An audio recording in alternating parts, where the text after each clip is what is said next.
Found another meme for you today. This one, I just come at this with empathy. What it says, what the caption says is trying to explain your mental health history to a new therapist.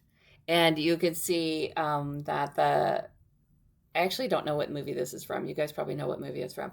But he's kind of like very intense, and he's got a big board up behind him where he's made this connection, this connection, this connection, and he's very intensely describing it. So that's the client to the clinician. He's like doing a new intake with a new clinician, and trying to bring the therapist up to speed on their whole mental health history. And I just love the intensity. He's like smoking a cigarette. His eyeballs are all buggy. This one just cracks me up. But like all things, it just brings me to a place of empathy, because if you haven't had this experience, it is something else to go to therapy, learn what you learn, develop a relationship with a clinician, learn how to be vulnerable and how to work that relationship. Like, learn how to therapy is a thing, there's a learning curve on it for a client.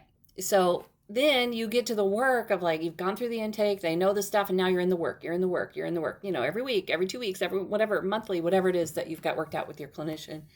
And then that relationship ends, either because you are done with the work you were doing with them, or something's happened with you and you need to stop, or they've moved on, and you find yourself doing an intake again with another clinician.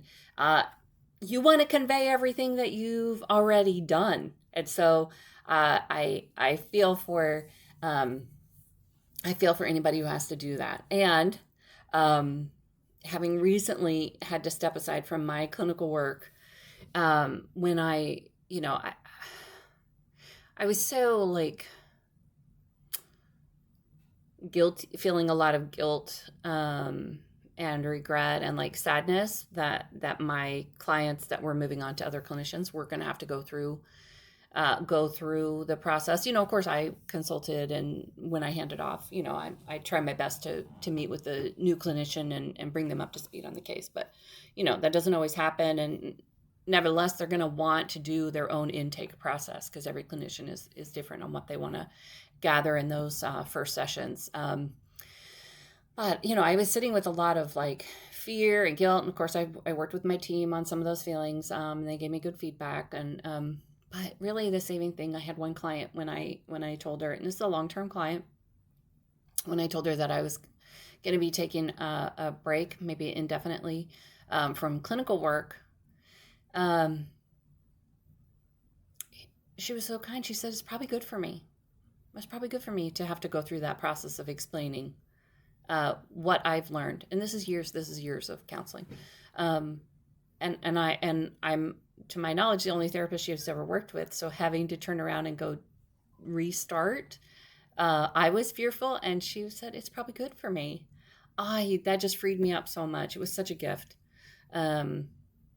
So these are real relationships, guys. Relationship from the client to the clinician. That's a real relationship.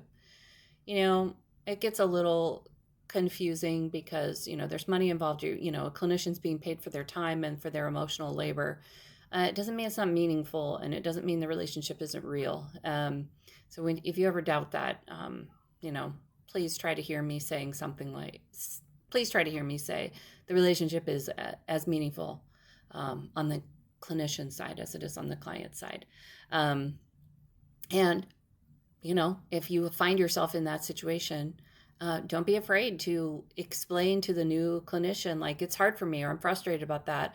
I'm mad that I have to redo this. You could be mad about that. You could be sad about that. New clinician can help you process your grief. You could be mad. You could be sad. You could be all of the things. Whatever you're feeling is just fine. All right. I'll see you on the next one.